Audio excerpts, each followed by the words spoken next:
everywhere. Yeah, the shard is doing some serious work.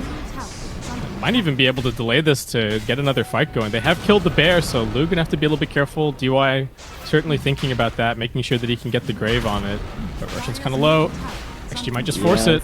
Oh, paparazzi. Wait. Oh, no BKB. He's very stunned. He is extremely stunned. DY gonna get jumped on. Gonna have to grave himself. Paparazzi forcing out the back of his pit as GPK is gonna be the one turned on and killed. Dakota as well caught inside the pit by the bears. Yamich tries to finish the job but can't do so. Paparazzi turns around, slaps him down. And there's now 3 more heroes down the side of VP, but they just can't get in. Finally, they get in to try and finish this rush out. The evil army. Yeah. Gathering on the high ground. Paparazzi! DY's behind him once again, but PYW jumping in deep here, getting up the damage along with Old 11. Ramsey's going to commit super hard onto Paparazzi here, but he is just completely controlled off, and there's nothing he can do. He's just dead, and the G's come out. That's going to be it for game number 1. Virtus Pro. This game, and they've managed it, although they just get spotted. Oh, that was close. Lou managing to get the waveform at the high ground there. If he caught it there, the game might well just have been over. Yamich, they're still struggling to actually finish him off here as Ramsey's jumping in onto DY. They'll force off him away. DM in with a black hole, catches the Morphling. It's the big target, and GPK brings down the Requiems, and that will be that for the Morphling. DM catching out PYW with a black hole on the sidelines as well. Triple kill for GPK, as this might just be game. They have Oscar for Lou, I think. So they found Hakoda here as well. He's trying to walk himself away. And I think he's still tier 1 tower up here, interestingly. And now Thundergods is going to spot GPK in the trees.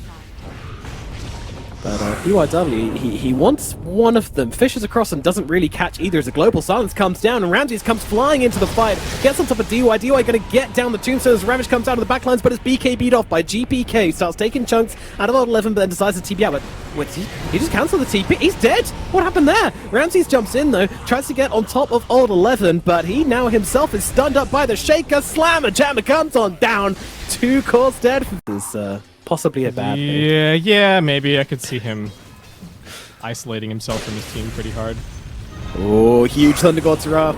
Gonna catch out DM here, but the global silence for the turnaround. The rest of the team are coming in. This could be a fight for VP. Black Hole comes out. Look at that DM catching them both on the edges. And that'll be both the supports brought down. Ramsey's taking chunks out of Old 11 as he gets into the Tide Hunter. He's got a second pounce to jump forward here, trying to move around the trees. Old 11, he's got the jukes, but unfortunately, there's only so far they can take you.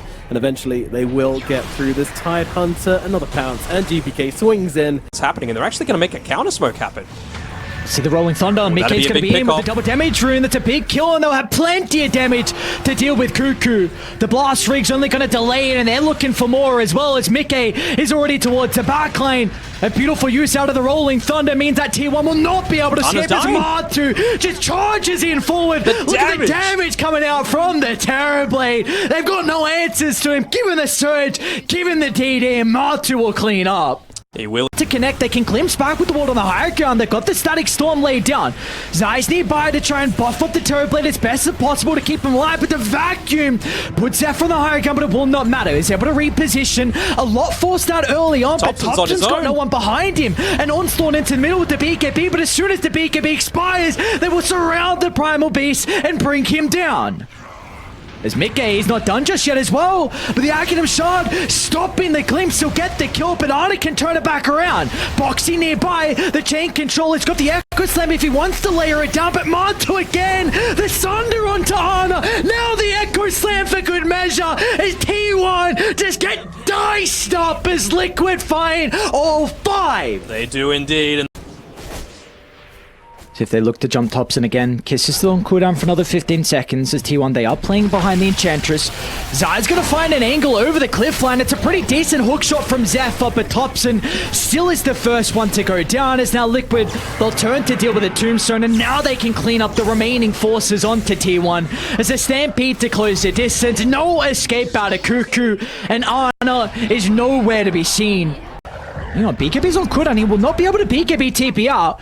Is Ad's going to be able to find him in the tree line? He does. They should be able to bring him down the first time, but can they kill him a second time, though, as Tempest?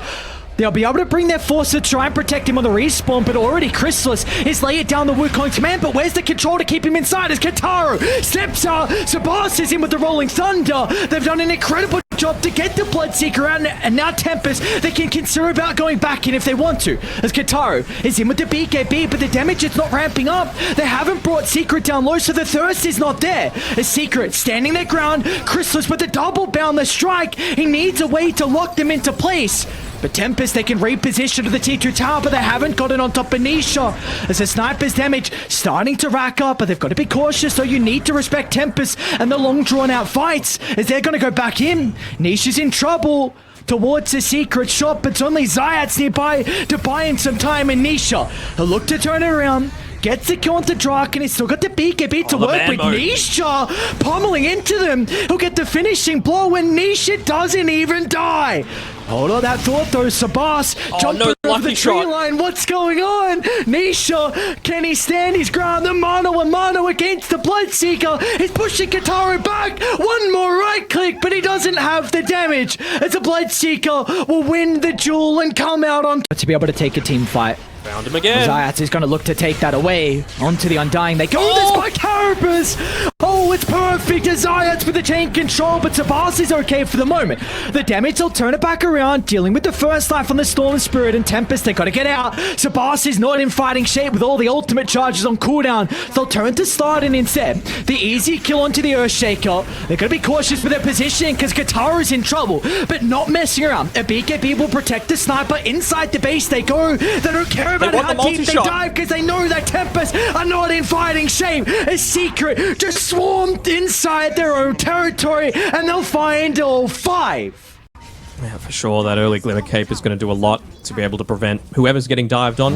Husky and Z-Freak combination again.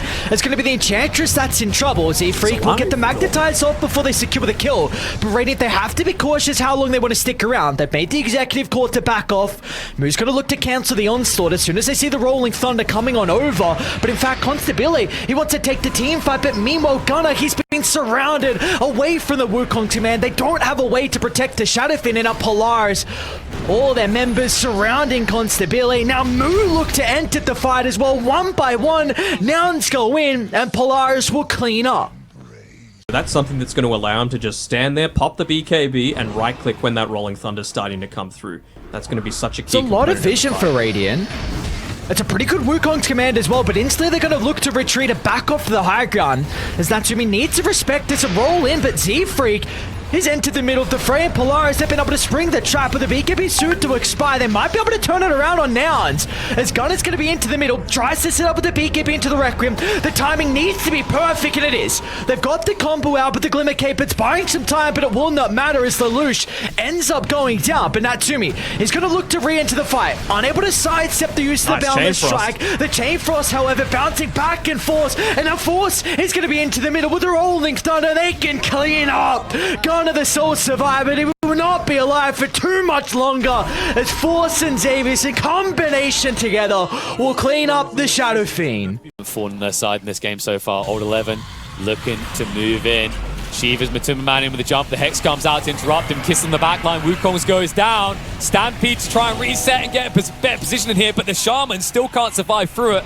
Mickey looking for targets. Paparazzi running off to the side. Is going to stand his ground to fight, but Cookie to toss him away and out of range of the Monkey King. Stun interruption. The Splitter through gets rid of MK. Paparazzi now in trouble. The Splitter follow up from the Morphling shuts him down, and Liquid are dominating this fight. But confidence is starting to search for this guy, and you can see that XG, they can't initiate on him. Nice Manta dodge out from Matsu. Does bait in the Centaur. No, we'll look to follow this up. Down to half HP. Paparazzi has to dive in with the BKB activated. Matumba Man chased onto here. Aegis now gone. It is going to give the reset opportunity, and Shaker keeping back the reinforcements. But what can they do here? Breaky, do you think that they can actually make this work? It looks like it's going to backfire on them. They're going in. They want to make this work. Iowa with the relocate up. Alou setting his ground. Very strong centaur. Stomp. Zai in the midst of it. Talking about being tanky. He's himself with us. Kiras. Morphling now being locked down. Do they have enough locked in to follow it up? Dissimulate on top. No, he's going to use it to get out actually over here. We see last strike. The Echo Slam finally happening. Not the biggest one of the century, but a little bit of damage from Foxy, but it ain't going to be enough. Liquid's falling now. And Extreme pushing out. And they're also going to catch the Visage in the back.